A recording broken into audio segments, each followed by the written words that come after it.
Halo, selamat sore Sobat Konservasi. Kembali lagi kita ke sesi Bincang Bincang Konservasi. Konservasi. Jadi untuk sesi kali ini aku kedatangan bintang tamu yang sangat spesial, istimewa banget, yang siapa sih anak kehutanan, anak fakultas kehutanan yang nggak kenal sama sosok ini. Banyak ya kayaknya nggak Iya, kenal banyak tuh. banget ya kayaknya, Ya, karena emang ya kontribusinya untuk angkatan bawah banyak sih ya, sebagai keren. itu loh, koas ya kan, Oke, koas. siap. Oke, sambut dengan meriah teman-teman, ayo sambut semua. Kita kedatangan Mas Anggoro. Yeay. Terima kasih teman-teman atas sambutannya. Ya, jadi Mas Anggoro ini adalah salah satu mahasiswa Fakultas Kehutanan angkatan 2021 yang kebetulan juga mengambil minat konservasi sumber daya hutan. Jadi di sini sesi spesial kali ini kita akan membahas yang kayak ringan-ringan aja ya Mas ya. Tapi Oke, kayak boleh. penting berbobot dan juga ngasih tambahan informasi untuk penonton untuk sesi kali ini. Oke, Jadi baik. kita akan membahas mengenai konservasi tapi di lingkup satwa. Karena emang ini jadi kayak concern yang lumayan Ya, spesial ya, mengangkat edisi tentang satwa. Jadi yang pertama untuk memantik diskusi pada sore sore hari hari ini. ini ya, kita akan mulai dengan berita yang lumayan viral dan mungkin lewat juga di FYP-nya teman-teman atau mungkin juga lewat di FYP-nya Mas Anggoro mengenai yang anak gajah ketabrak di Innalillahi wa inna ilaihi di raji'un. jalan tol Masya Allah, itu. sangat berat. Dan kebetulan juga terjadinya kan di negara tetangga ya Mas. Betul, Iya. betul Nah sekali. itu menurut Mas Anggoro itu gimana tanggapannya tentang adanya kejadian kayak gitu? Oke, ini jawabannya sebagai Anggoro Wibisono apa sebagai mahasiswa konservasi nih? Wah, kalau bisa digabungin aja nih. Oke, digabungin ya berarti. Oke, agak nyantai. Kalau menurutku, ya semua kejadian pasti sudah diatur sama Yang Maha Kuasa ya Mbak ya, Iya, jelas. Cuman pasti. kalau dari aspek konservasi ya, dari sektor konservasi wildlife, itu merupakan sebuah berita yang cukup nyesek ya, agak menyedihkan Iya, karena gajah sendiri kan sebenarnya dia statusnya critically endangered. Jadi kehilangan satu individu itu sudah berdampak besar pada upaya konservasi yang berusaha kita lakukan seperti itu. Walaupun ini konteksnya di negara tetangga. tetangga seperti itu. Terus gimana ya Mas? Kalau ini kan emang kasusnya kan di negara tetangga ya, tapi di negara kita sendiri, di balik berita miring tentang pemerintahan, ada juga nih beberapa pembangunan tol yang memang ada koridor satwanya. Contohnya itu ada di daerah Sumatera, yaitu di tol Trans Sumatera yang ada koridor satwa Oke, khusus untuk gajah dan oke. juga harimau Sumatera. Terus ada juga ini tol yang baru, itu ada di IKN, itu Mm-mm. juga ada koridor satwanya. Menurut Mas ini itu adanya koridor satwa ini gimana tanggapannya? Koridor satwa ya. Nah, koridor satwa ini merupakan salah satu solusi terbaik ya menurut saya ketika ada kepentingan proyek strategis nasional bertabrakan dengan program konservasi seperti itu. Keren banget. Nah, oke. Jadi seperti ini, kan program strategis nasional atau PSN itu biasanya akan jadi apa namanya prioritas utama dalam pembangunan. Nah, tapi tidak jarang ketika pembangunan dia akan melewati kawasan konservasi, misalnya Taman Nasional dan Habitat Satwa Liar seperti itu. Nah, adanya koridor ini menjadi hal baik karena dia bisa memfasilitasi home range dari satwa-satwa tertentu, misal gajah, harimau. Nah, ini kan kalau misal satwa gajah atau harimau ingin menyeberang jalan untuk mencapai daerah sebelahnya, itu kan ketika ada lalu lintas, itu meningkatkan resiko kecelakaan. Nah, dengannya ada koridor, itu bisa meminimalisir hal tersebut. Sebenarnya koridor satwa ini ya sudah cukup umum di luar negeri. Cuman penerapannya di Indonesia mungkin jujur dari aku sendiri baru tahu ini setelah disebut Mbak Agi sudah ada nih proyek yang menerapkan koridor satwa. Alhamdulillah bagus, berarti sudah lumayan meningkat nih upaya konservasi satwa terutama yang besar di Indonesia seperti itu Mbak Agi. Kok Mbak kan Oh gitu ya ya. Jadi ini apresiasi juga ya untuk pemerintahan Betul. yang udah cukup cukup apa ya, kayak lebih perhatian Iya. terhadap adanya satwa ini. Karena satwa juga Hmm. itu kayak bisa jadi ikon dari daerah ya Mas ya kalau boleh tahu. Betul, betul Iya kayak sekali. gitu. Terus ini next kita ke lingkungan sekitar kita aja nih Mas. Oke. Bisa nggak sih sebenarnya kita itu melakukan konservasi satwa? Kalau eh, Mhm. di sekitar kita ini kan adanya arboretum di Fakultas Kehutanan dan juga Mhm. di Fakultas Biologi itu adalah salah satu penerapan konservasi dalam skala kecil karena emang yang Oke. mendiami itu adalah spesies burung air ya sebenarnya kan Iya. canga abu. Nah itu bisa nggak sih Mas kayak contohnya yang ada di sekitar kita itu bisa diterapkan untuk konservasi satwa kayak gitu, tapi dalam skala yang kecil. Konservasi dalam skala kecil, Iya, contohnya arboretum. iya. Arboretum tuh menurut saya bukan sebuah konservasi skala kecil Mm-mm. ya. Saya kalau punya lahan 1 hektar bikin kafe, Mbak. Oh iya Ya kan? betul, iya. Dibandingkan bikin arboretum kan. Iya. Jadi ya mungkin itu skalanya sudah menengah ya seperti itu. Mm-mm. Jadi kalau misal mau ditinjau dari sebuah langkah yang lebih kecil lagi yang Mm-mm. bisa diaplikasikan oleh semua lapisan Mm-mm. masyarakat sebagai konsumen, itu menurut saya yang akan berdampak langsung adalah dengan mengurangi pencemaran dan limbah. Oke. Nah, pencemaran itu kan ada banyak, ada pencemaran darat, pencemaran air, udara, sampai pencemaran suara. Nah, dengan mengurangi pencemaran dan limbah yang kita hasilkan sebagai konsumen, itu harapannya bisa membuat perilaku satwa yang ada di sekitar kita itu tidak berubah. Nah, masalahnya ketika Mm-mm. perilaku satwa ini berubah, dia akan menyebabkan sebuah gangguan. Ya, ada yang masuk ke rumah warga dan sebagainya. Itu kalau skalanya paling kecil. Seperti itu. Kalau arboretum besar, Mbak. Oh, oke. Berarti kalau untuk konservasi satwa itu nggak harus yang punya lahan gitu ya, Mas ya? Tidak harus Oh, seperti tidak harus. itu. Oke, mungkin ini jadi pengetahuan baru buat teman-teman yang menyaksikan sesi bincang konservasi pada sore hari ini. Oke. Lalu untuk selanjutnya itu menurut Mas Ang sendiri itu Mm-mm. di Jogja itu udah ada enggak sih kegiatan yang sudah berjalan terkait konservasi satwa? Mungkin siapa tahu UGM Lovers di sini minat untuk join mengenai Oke. konservasi satwa. Kalau kegiatan konservasi ya, mungkin ada banyak, cuman di sini beberapa yang saya sebutkan adalah yang sering terdengar nama kegiatannya atau nama organisasinya seperti itu.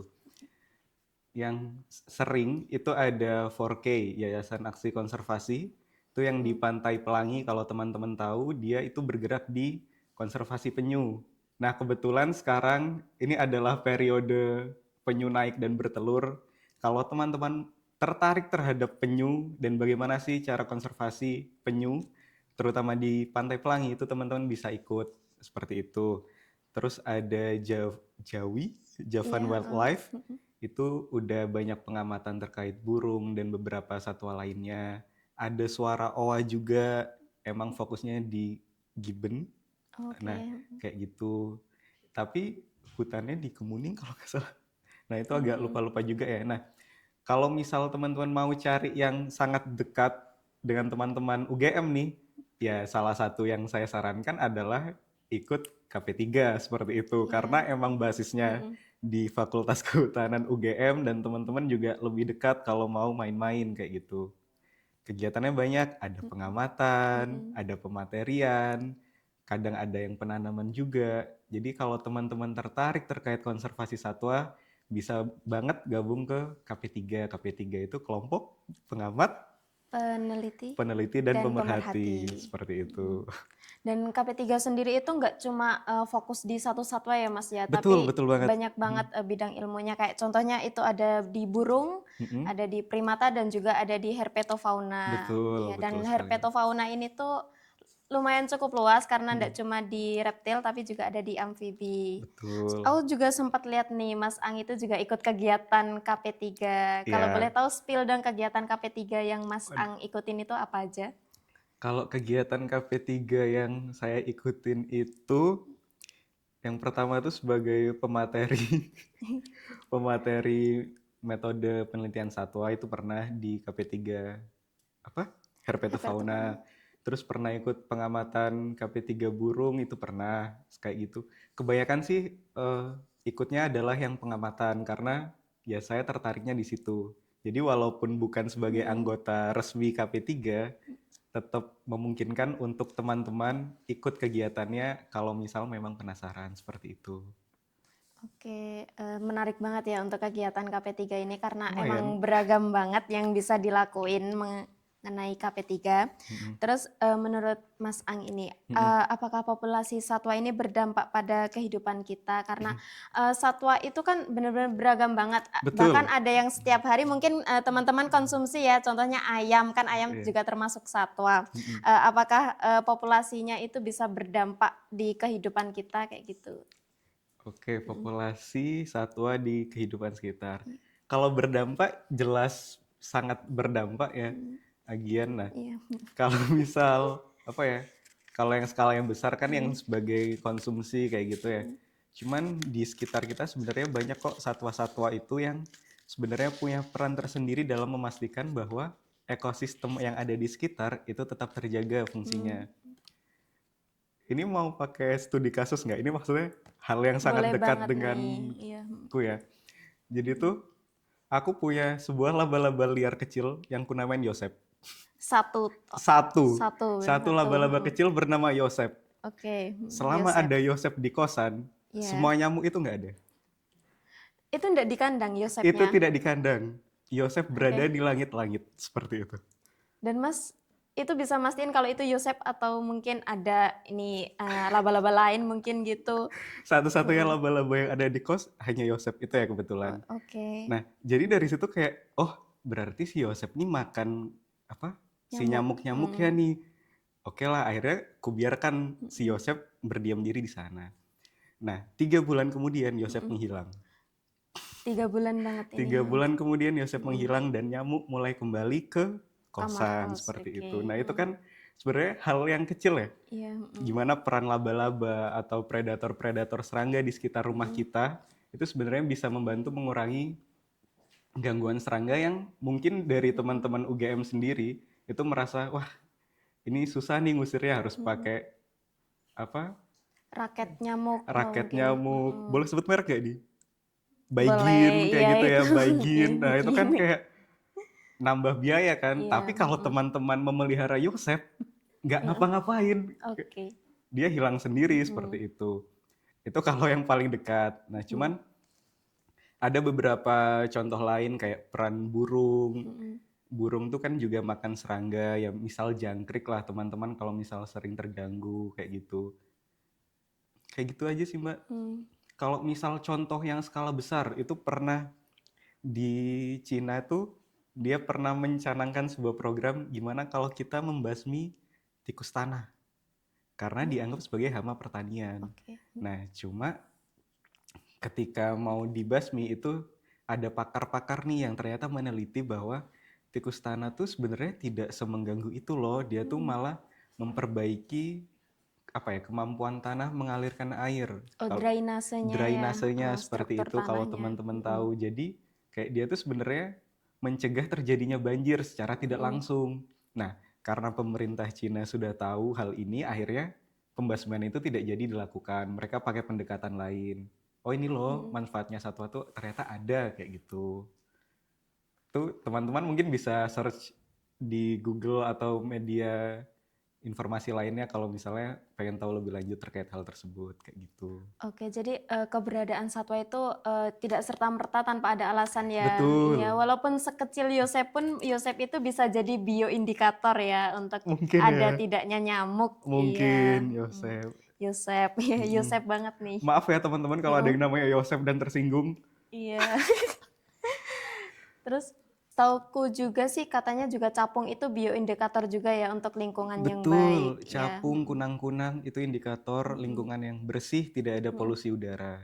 Jadi Oke. kalau teman-teman di daerah rumahnya sudah tidak ada capung, padahal dulunya ada, Mm-mm. Bisa berarti kualitas dipastikan, udaranya sudah iya. sangat menurun ya Mm-mm. teman-teman kayak gitu. Oke, berarti benar-benar satwa ini yang mungkin biasanya ada nih orang yang Mm-mm. dari pandangannya itu, wah ini hama, tapi Mm. ternyata satwa itu memiliki manfaat ya Iya, betul. cuma karena mungkin populasinya yang membludak, makanya terjadi kayak mungkin wah ini merugikan karena emang pasokan pangannya emang harus lebih ekstra kalau populasinya banyak gitu ya. Oke. populasi yang membludak tuh Iya, juga masalah ketika predatornya tidak ada. Oh, Kalau oke, predatornya ada, populasinya bisa terkontrol, Oke, kayak gitu. Oke, paham. Mungkin ini jadi kayak pengetahuan baru untuk teman-teman UGM lovers yang join sesi bincang konservasi pada sore hari ini. Lalu pertanyaan selanjutnya ini, Ya, Mas. boleh. Bagaimana cara melibatkan masyarakat lokal dalam upaya konservasi satwa? Gitu. Aduh, pertanyaan yang Mm-mm. sebenarnya sederhana ya, cuman Iya, penerapannya di lapangan akan sedikit tricky dalam tanda kutip karena masyarakat akan memiliki minat tinggi untuk terlibat ketika ada uangnya. Oke, paham sih. Ya, jadi kayak ya memang langkah pertama yang kita lakukan adalah dengan penyadartahuan atau memberikan edukasi kepada masyarakat terkait bagaimana sih peran satwa ini terhadap kehidupan Bapak dan Ibu sekalian misalnya kayak gitu. Nah, cuma langkah ini akan lebih berimpact ketika kita mengasosiasikannya dengan uang. Oh, Misal, ada yang suara OA kalau nggak salah dia itu nge-branding konservasi OA dengan dipadukan dengan kopi. Seperti itu. Jadi ada jual belinya nih. Terus ada juga yang nge-branding konservasi satwa dengan wisata minat khusus. Ya nanti berarti masyarakatnya diedukasi agar bisa meneruskan apa pengetahuannya ke masyarakat awam dan mereka akan dibayar melalui paket wisata tersebut. Modelannya seperti itu. Itu yang paling mudah kalau ada uangnya. Oke, betul. Terus ini kan banyak banget ya Mas yang kayak kasus mungkin gajah masuk pemukiman. Padahal kayak kita itu bisa tahu sendiri kalau satwa itu sebenarnya ya udah rutenya itu emang di daerah situ, home range-nya Betul. daerah situ. Tapi masuk di daerah pemukiman. Mm-mm. Jadi secara tidak langsung malah satwanya yang Salahkan. disalahkan. Padahal Oke. juga sebenarnya itu adalah daerah habitatnya yang kemudian Ya. dialihfungsikan. Nah, Mm-mm. itu menurut Mas Anggoro itu gimana ya pendapatnya? Oke. Kan banyak banget itu kasus yang kayak gitu. Banyak banget ya, iya. Memang sebenarnya hal yang kompleks ya. Iya, Kalau misalnya kompleks. kita kan hidup tuh antroposentris ya, berfokus pada manusia. Jadi headline beritanya adalah gajah masuk pemukiman, Iya, bukan betul. pemukiman masuk habitat gajah kayak gitu. Betul Padahal banget, yang iya. benar adalah yang kedua. Ya kan, kita adalah pendatang, cuman dalam prosesnya kita sering menghancurkan. Kelas, catet King. Nah, ya itu ya maksudnya pada dasarnya ketika kita ingin hidup berdampingan dengan satwa, itu kita harus mempertimbangkan bahwa satwa itu juga perlu ruang, perlu pakan, seperti itu. Dan berbeda dengan manusia, hewan itu tidak bisa membuat makanannya sendiri, Oke, ya iya. kan? Kalau manusia kan kita punya akal untuk menanam, kita bisa berburu. Nah, hewan-hewan tuh ya bergantung pada alam sepenuhnya. Ketika di alam itu tidak ada, ya mereka bingung. Akhirnya masuklah ke pemukiman. Oh, manusianya nandur. Nandur apa bahasa Indonesianya? Menanam, Menanam. menanam. Manusianya menanam nih. Ini adalah pakanku, berarti boleh dimakan. Kan Oke. hewan nggak tahu Iya, tentang naluri peraturan. hewani ya, Iya, betul naluri sekali. hewani. Kayak gitu. Jadi kayak pada akhirnya ya solusi yang diharapkan yang kayak tol tadi. Oh iya. Mereka bikin koridor, terus kalau misalnya mau lebih preventif lagi atau pencegahan, ya ketika membuat sebuah pemukiman atau pabrik atau hutan produksi, ya itu dipertimbangkan lagi status hutannya seperti apa, apakah menjadi buffer habitat satwa liar dan sebagainya. Jadi kalau misal bapak-bapak, ibu-ibu nih yang bikin peraturan lebih bijak gitu ya, itu bisa mengurangi terjadinya konflik dengan satwa seperti itu. Seperti itu sih Oke. Mbak, kayaknya kurang lebih. Karena ya itu ya konflik sosial itu emang Mm-mm. lebih kompleks karena ya Betul. tantangannya pasti lebih Iya. tinggi ya sosial. Terus kita kan dari tadi tuh membahas konservasi satwa, Mm-mm. terus yang pasti di pikiran orang-orang yang itu konservasi itu harus dengan action yang besar gitu loh. Tapi Action. menurut Mas Oke. menurut Mas Anggara sendiri itu arti dari konservasi satwa itu bagaimana? Terus penting nggak itu untuk nggak cuma untuk satwa, Oke. bagi untuk kita yang mungkin akan melakukan konservasi satwa itu penting nggak? Ada nggak kayak dampak untuk kita yang melakukan hal tersebut? Oke. Pengertian konservasi satwa. konservasi konservasi sendiri itu kan secara sederhana ya intinya adalah melindungi dan melestarikan alam. Ketika ditambah dengan kata satwa, ya berarti kita melestarikan dan melindungi satwa sebagai objek yang dia juga berinteraksi dengan alam. Sebenarnya definisinya sesederhana itu. Nah, cuman memang dalam prakteknya ribet dan tadi pertanyaannya apakah penting? Ya Iya. sangat penting gitu. Karena kalau misal teman-teman ingat nih pelajaran SD, SMP, teman-teman bakal kenal dengan jaring-jaring makanan, rantai makanan, dengan kita manusia sebagai top predator. Nah, kalau misal mau ambil analogi paling sederhananya aja, ketika kita top predator ya, misal ayam ini hilang Oke. karena over eksploitasi, ya kita akan terdampak, wah kita nggak bisa makan ayam nih. Apakah kita harus menjadi vegan seumur hidup? Ya kan itu jadi Enggak ya. pertanyaan yang wah apa ini? Kayaknya tidak mungkin ayam hilang ya, tapi mungkin saja terjadi. Ketika tidak ada konservasi ayam dalam bentuk peternakan ya, ya ayam bisa aja habis gitu. Oke, paham sih Mas, paham. Ya alhamdulillah kalau Terus dipahami. terus menurut Mas Anggara itu seberapa besar dampak deforestasi atau pembukaan lahan dan juga dampak dari degradasi di mana terjadi penurunan kualitas habitat satwa khususnya di hutan itu terhadap kehidupan satwa liar itu sendiri. Kayak gitu. Oke. Mbak, kalau rumahnya kena tornado, Mbaknya tinggal di mana? Ya itu kebetulan karena keluarga saya cuma di daerah situ yang pastinya bingung sih mau tinggal di daerah mana gitu. Kayak Itu cuma terkonsentrasi di situ gitu loh. betul, itu juga yang terjadi dengan satwa. Jadi kalau rumahnya hilang, ya mereka akan juga bingung kemana nih, apakah ke rumahnya Mbak Gian? Jadi konflik lagi Iya dong, kan. ya kan? Ya memang, ya tadi ya problemnya adalah gimana mempertemukan kepentingan ekologis dan kepentingan sosial. Ya cari keseimbangannya. Jadi kalau misal memang sebenarnya degradasi dan deforestasi ini bukan sesuatu yang bisa dibenarkan ya kalau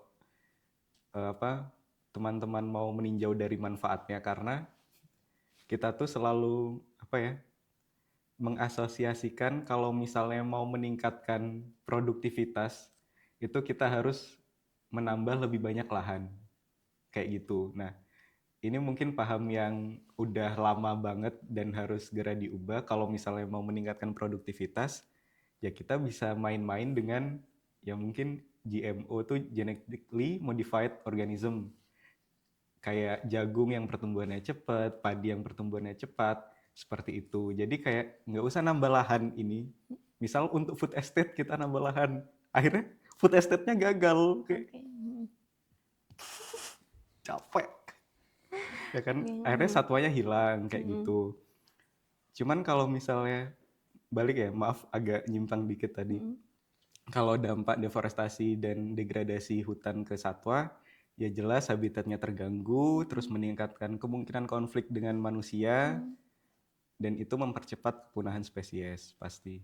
Oh iya, paham. Jadi untuk alih fungsi lahan itu sebenarnya nggak usah terfokus untuk membuka lahan baru ya Mas untuk mendapatkan Iya, mungkin hasil panen yang lebih maksimal, tapi betul. lebih fokuskan untuk di peningkatan dan pengelolaannya. Contohnya misal beras, kita itu di UGM itu ada loh jenis beras Gamagora 7 di mana itu yang berasnya itu juga dengan kualitas baik dan juga nilai gizinya itu bisa untuk mencegah stunting nih. Keren For your banget. information aja ada Gamagora 7 yang lagi ditingkatkan di UGM yang lagi dikembangkan juga. Diskon nggak? Bentar. Wah, itu kurang tahu sih Mas. Bahkan saya tahunya itu karena ada program KKN yang memang Oke, iya mengusung siap. Gamagora 7 kayak gitu sih. Terusan selanjutnya itu ada kebijakan konservasi yang dapat menyeimbangkan kebutuhan satwa dan juga perlindungan satwa liar itu bagaimana ya Mas? Kayak kebijakan yang menurut Mas itu bisa menyeimbangkan hal tersebut. Kalau, aduh, agak berat ya Iya, dari karena kalau kebijakan kan pasti iya ya, larinya ke pengalaman iya. tiba-tiba jadi birokrasi dan sebagainya. Kalau misal terkait kebijakan ya, mungkin harus ada shifting dulu bagi perusahaan dan ya pemerintah terutama itu untuk melihat upaya konservasi dan perlindungan itu bukan sebagai cost atau biaya yang harus dikeluarkan. Karena selama ini kan menganggapnya konservasi itu cuma ngeluarin duit aja nih, tapi nggak bisa ngembaliin duitnya. Padahal kalau misalnya teman-teman belajar konservasi, itu teman-teman akan paham bahwa upaya kita atau biaya yang kita keluarkan untuk konservasi itu adalah untuk mencegah suatu bencana di kemudian hari. Seperti itu. Jadi kayak misal kita menanam pohon, reboisasi di daerah atas kayak gitu. Nah, mungkin kita berpikirnya, wah ini cost doang nih kayak gitu. Nah, cuman upaya yang kita lakukan itu kan untuk mencegah adanya tanah longsor, banjir gede nanti kalau misalnya terjadi hujan deras. Yang kalau hujan deras dan banjir longsor ini terjadi, dia bakal ngeluarin cost yang lebih besar kayak gitu.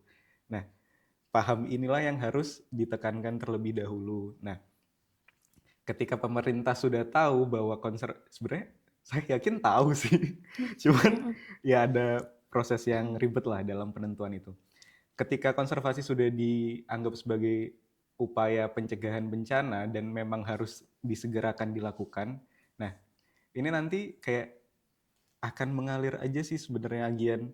Nanti kayak, oh berarti kita harus mencegah terjadinya perubahan iklim.